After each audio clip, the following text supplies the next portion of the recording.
Hi guys, সবাই কেমন আছেন? আশা করি সবাই ভালো আছেন। সো আজকে আমরা শিখবো হচ্ছে ফ্রি হ্যান্ড রাইটিং। আপনি কিভাবে গুছিয়ে লিখবেন সেটা শিখবো। সো দেখুন যে দেশের উন্নয়নে প্রতিটি ক্ষেত্রে নারীরা তাদের যোগ্যতা ও দক্ষতার স্বাক্ষর রাখছে। ঠিক আছে? সো এই সেন্টেন্সটাকে আপনি অ্যাকচুয়ালি কিভাবে লিখবেন সেটাই হচ্ছে আজকে আমরা শিখবো। তো দেখুন, প্রথম কি হবে, আপনি একটা সাবজেক্ট বের করবেন। তো সাবজেক্টকে আপনি যদি কে দিয়ে কোশ্চেন করেন তাহলে বা কারা দিয়ে কোশ্চেন করেন আপনি সাবজেক্ট পেয়ে যাবেন। যেমন দেখুন, দেশের উন্নয়নে প্রতিটি ক্ষেত্রে কারা তাদের যোগ্যতা ও দক্ষতার স্বাক্ষর রাখছে। অবশ্যই কে হবে? কে? নারীরা, তাই না? তাহলে কি হয়? সাবজেক্ট হবে কি আমাদের? ওমেন, নারীরা। তো এখন এটার ভার্ব কি হবে? দেখুন, ভার্ব হচ্ছে যে আমি লাস্টে থেকে রাখছে, রাখছে মিন্স কি? তাহলে কি হবে দেখুন, আর কিপিং।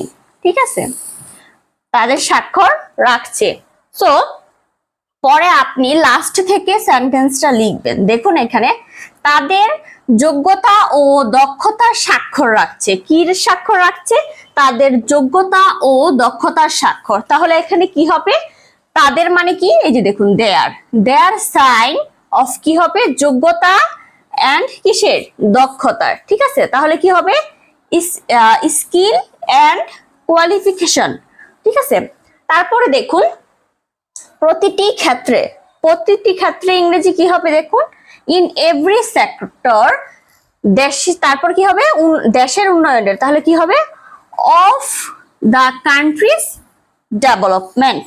ঠিক আছে, আশা করি এটা আপনি বুঝতে পেরেছেন।